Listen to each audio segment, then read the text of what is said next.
Hello friends, అందరు బాగున్నారా? రసం పొడి ఎలా తయారు చేసుకోవాలో ఒకసారి చూద్దామండి. స్టవ్ వెలిగించుకొని బాండిల్ పెట్టుకున్నామండి. బాండిల్ వేడయ్యాక కందిపప్పు వేసుకున్నామండి. ఒక 5 నిమిషాల పాటు సిమ్లో పెట్టుకొని సన్న సెగ మీద వేసుకున్నామండి.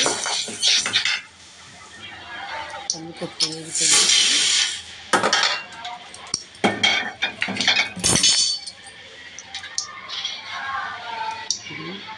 చిన్న గ్లాసులో జీలకర్ర తీసుకున్నామండి. ఒక గ్లాస్కి చిన్న గ్లాసు జీలకర్ర, చిన్న గ్లాసు మిరియాలు చిన్న గ్లాస్ అండి. ఇవన్నీ నీళ్ళు వేసేసుకొని 2 నిమిషాల పాటు అది కూడా బాగా వేసుకున్నామండి. వేగిన తర్వాత కొన్ని మెంతులు కూడా యాడ్ చేసుకున్నామండి. ఒక 2 స్పూన్లు ఇవి ఇందులో బాగా వేయించుకున్నామండి.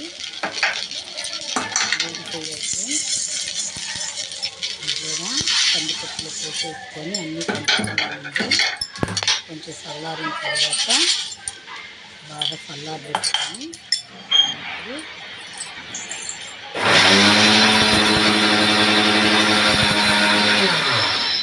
పొడి రెడీ అయిపోతుందండి. రసం పొడి రెడీ అయిపోయింది ఫ్రెండ్స్.